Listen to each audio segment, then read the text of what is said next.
Amis Foyne, bonjour, j'espère que vous allez bien. Je voudrais vous proposer aujourd'hui une petite réflexion sur le lâcher-prise. Vous savez que en langage Foyne, on associe le lâcher-prise à la flamme numéro 14, voilà, à l'étreinte. Il s'agit par là de définir, d'associer en fait la question du lâcher-prise à la question de l'abandon, voilà. Et ça, c'est quelque chose qui me semble nous inviter à la question. Moi, je ne suis pas d'accord pour faire de cette flamme l'abandon de soi à l'autre, en clair, une définition du lâcher-prise. Il y a quelques années, j'avais été commissionnée par une entreprise pour créer une philosophie du lâcher-prise assez inédite, faisant face à tout ce qu'on peut rencontrer aujourd'hui derrière ce terme. Hein. Vous savez que le lâcher-prise est une notion très à la mode, qu'on retrouve aussi bien dans le développement personnel, dans la psychologie positive, que dans un terme de management. Donc c'est quelque chose qui fait écho, qui fait vendre, qui déculpabilise, qui rassure. C'est une nouvelle injonction, pourrait-on dire, il faut lâcher prise. Il faut renoncer à nos entraves, il faut renoncer à ce qui nous empêche d'être heureux, il faut renoncer aux obstacles. Et il y a dans l'idée de lâcher prise, l'idée de lâcher une prise. Lâcher une prise qui s'avère dans ce cas-là une véritable emprise sur ce qui pourrait nous empêcher justement d'être heureux, d'être bien, d'être joyeux. Le lâcher prise est la réponse, on pourrait dire, à l'emprise. À l'emprise de quoi? À l'emprise d'un objet, à l'emprise de quelque chose. Et c'est sur ce point-là que je voudrais m'attarder quelques instants avec vous pour à la fois vous proposer quelques clés de ce que pourrait être ma philosophie du lâcher-prise d'une part, et pourquoi est-ce que je récuse l'idée de définir le lâcher-prise à travers la carte, la flamme, pardon, de l'étreinte. Alors, déjà, revenons rapidement sur le lâcher-prise. Ensuite, voyons voir un peu cette idée que je voudrais vous soumettre aujourd'hui. Aujourd'hui, on est dans une société où la pression est très grande. Les exigences de rentabilité, d'efficacité, les sources d'aliénation, notamment en ce qui concerne les objets, mais aussi la chosification des autres. Hein, je pense par là à la marchandisation, par exemple. Ou à l'automatisation, le rapport à l'objet étant de plus en plus prégnant. J'existe par ce que je produis, mais plus encore, j'existe par ce que je possède. On pourrait presque dire, je possède donc je suis. De la même manière, la chosification, la réification qu'on fait des autres, par exemple, on se sert des autres pour arriver à nos fins, au-delà de toute considération de ce que peut être l'autre en tant qu'autre, par exemple. Je fais écho ici à l'impératif kantien. Mais de la même manière, on pourrait dire que l'automatisation, par exemple, vous savez que nombre de postes qui jusqu'alors étaient tenus par des individus ont été remplacés par des machines. Je vous donne un cliché très connu, le distributeur de billets de banque, par exemple, ou encore des distributeurs de timbres à la poste, etc. Donc on remplace l'autre par des objets, par des machines, ou encore bien plus tard dans ce qui va arriver par des intelligences artificielles. Dans un contexte de haute rentabilité, dans un contexte où l'objet devient source d'aliénation et où même le rapport intersubjectif, le rapport à l'autre peut être source d'aliénation, puisque je ne fais plus de l'autre qu'un objet, qu'est l'égal d'un objet, la question du lâcher-prise est très importante. Pourquoi? Parce que l'objet auquel on s'aliène, dans lequel on s'abandonne, réciproquement nous aliène et nous retient.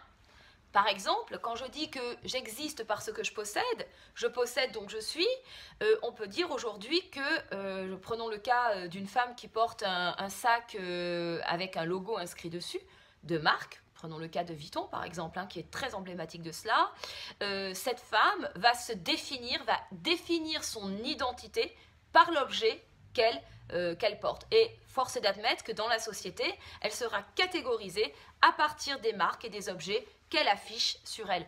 Pour vous donner une petite anecdote, hein, c'est très emblématique de cela. J'avais fait une étude comparative entre Vuitton et Hermès il y a quelques années et on peut aller jusqu'à dire, hein, ça va dans des situations extrêmement ridicules. On avait rencontré des femmes du Qatar, je crois, qui était évidemment en niqab quasiment intégral, mais elle portait des lunettes Vuitton, dont sur les verres, il y avait l'inscription du logo Vuitton sur les verres. Donc en fait, elle voyait l'existence à travers le logo Vuitton. Vous imaginez, c'est très symptomatique de ça.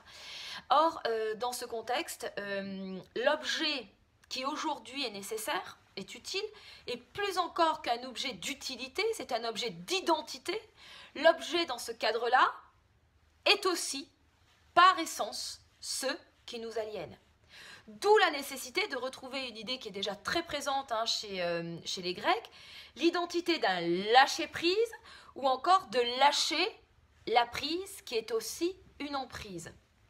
Il y a donc dans l'idée d'un lâcher-prise, l'idée d'un renoncement, l'idée qui n'est pas tant celle de s'abandonner que l'idée d'un abandon.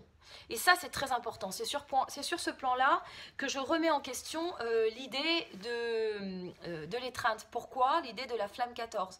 Pourquoi? Parce que déjà, rendez-vous compte, dans cette flamme-là, on constate qu'il y a emprise, on pourrait dire, l'un de l'autre, puisqu'ils sont en prise l'un à l'autre. C'est-à-dire que les corps sont totalement en fusion, au point que, vous savez d'ailleurs, quand cette flamme devient choc, on retrouve ici la fusion jusqu'à la confusion. Donc, on est vraiment dans quelque chose qui peut être très heureux quand la fusion est volontaire, quand elle est amalgame, quand elle est que deux, on ne fait plus qu'un, dans toute la poétique romantique de cette idée. Mais il n'y a pas du tout l'idée d'un lâcher de quelque chose. Il n'y a pas du tout l'idée d'un lâcher de quelque chose dans le sens où je me désaliène. Le lâcher-prise, c'est un mouvement qui fait qu'on retient et on lâche. On retient et on lâche. Donc c'est quelque chose, c'est une nuance très importante parce qu'elle définit ce qu'est le lâcher-prise qu'on ne retrouve pas du tout dans cette flamme. Je m'attarderai tout à l'heure sur la différence entre abandonner et s'abandonner. Mais avant, je voudrais vous proposer quelle pourrait être dès lors la flamme idéale qui serait susceptible de rendre compte de ce que peut être le lâcher-prise. Alors, en toute objectivité, je suis allée chercher, à travers les flammes phénix, quelle pouvait être celle où il y a cette symbolique de tenir et de lâcher. Eh bien, c'est sans surprise, mes amis, que je l'ai retrouvée chez l'enfant. Voilà. Et vous voyez, j'espère bien vous montrer, vous voyez qu'ici, il y a des objets qu'il est en train de lâcher. Et j'aime beaucoup cette idée-là. Il y a donc chez l'enfant quelque chose d'un abandon. Je lâche tout ce qui m'empêche d'être léger, tout ce qui m'empêche d'être jovial, tout ce qui m'empêche d'être heureux, tout ce qui m'empêche d'être gai, tout ce qui peut être phénomène d'entrave ou mécanisme de rétention ou d'aliénation. Et là, c'est très bien montré, puisque ces objets-là sont des objets dont il a la main ouverte. Donc, je vais essayer de vous montrer de manière plus proche, voilà. Et donc, on voit très bien que l'enfant est en train de lâcher, le geste est très clairement montré, est en train de lâcher quelque chose qui pourrait retenir, qui pourrait être l'expression d'une contention, en tout cas, ou d'une forme d'aliénation, qui pourrait aliéner sa joie, sa spontanéité, sa légèreté. Donc je pense que la carte du lâcher-prise n'est pas celle de l'étreinte, la flamme du lâcher-prise, mais c'est plutôt évidemment 25, celle de l'enfant. Un dernier point sur lequel je voudrais insister, c'est sur la différence qu'il y a entre s'abandonner à l'autre et abandonner quelque chose. C'est pas du tout pareil. Le lâcher-prise, c'est abandonner quelque chose. C'est un acte très volontaire. Je prends conscience d'avoir un mécanisme d'aliénation, un objet, alors quand bien même il s'agit d'un usage de l'altérité qui serait chosifié, je prends effectivement conscience de ce qui peut être une entrave, je prends conscience de ce qui peut véritablement m'empêcher, être un obstacle à la réalisation de mon bien-être, de ma joie, de mon bonheur, de ma vie, peu importe, et je décide volontairement de renoncer, donc d'outrepasser l'obstacle, de le lâcher en somme, de l'abandonner. Le lâcher-prise, c'est abandonner quelque chose, ce n'est pas du tout l'idée de s'abandonner à l'autre. La preuve, c'est qu'on peut tout à fait s'abandonner à l'autre en étant dans le fait de tenir à l'autre. On peut s'abandonner à l'autre en tenant fermement, en retenant, en maintenant l'autre. Et regardez comme dans cette flamme, l'un et l'autre tiennent, se retiennent, enfin je ne sais pas s'ils se retiennent, mais en tout cas ils sont tenus l'un par l'autre, ils sont maintenus dans ce qu'ils sont et dans leur lien. C'est tout sauf du lâcher, c'est tout l'inverse du lâcher, c'est de la retenu, être maintenu, c'est être saisi au point de ne faire quasiment plus qu'un. Il y a donc dans le lâcher-prise une différence. Le lâcher-prise, c'est abandonner quelque chose, renoncer à nos peurs, renoncer à nos angoisses, renoncer à tout ce qui, que ce soit des objets matériels ou immatériels, à de l'objet, tandis que dans l'abandon à l'autre, il y a une volonté de ne faire plus qu'un, et donc de se maintenir l'un dans l'autre, de se retenir l'un dans l'autre, et donc c'est tout sauf du lâcher-prise. C'est de l'emprise radicale, mais au sens très positif du terme. On a tendance aujourd'hui, dans notre société contemporaine, à faire de l'emprise quelque chose qui est effectivement...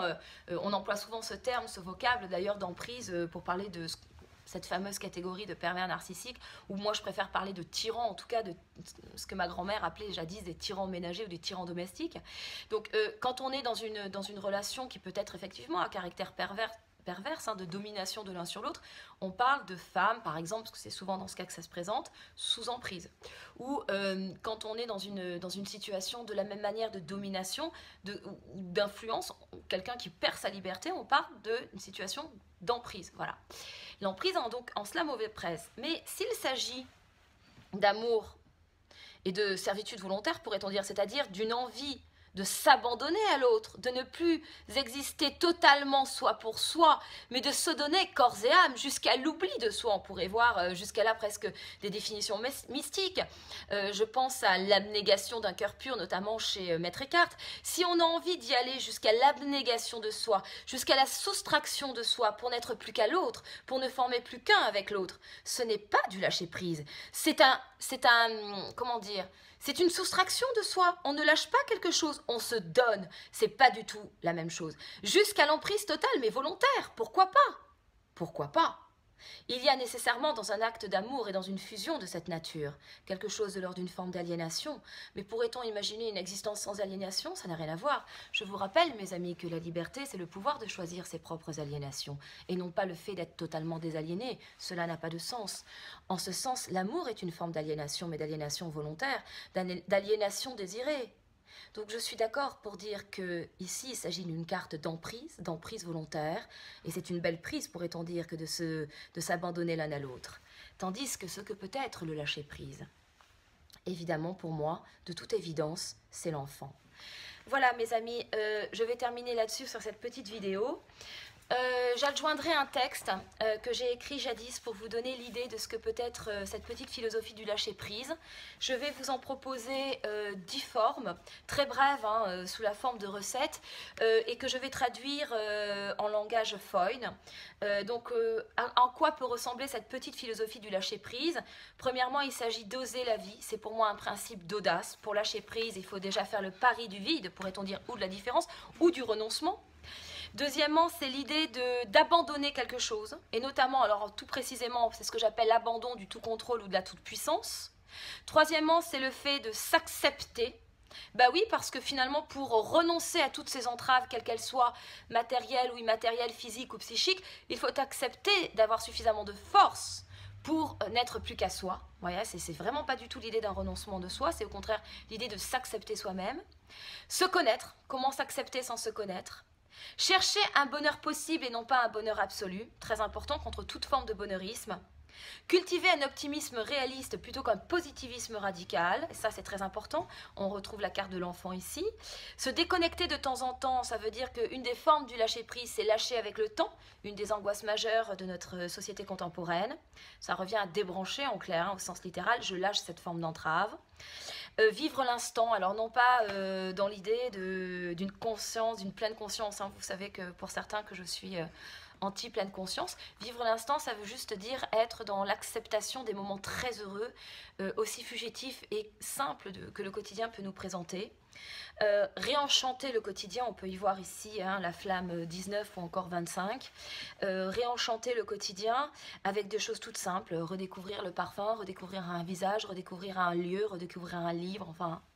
Et c'est ça aussi, lâcher prise sur toutes les choses qu'on ne peut pas, sur lesquelles on ne peut pas avoir d'emprise, justement.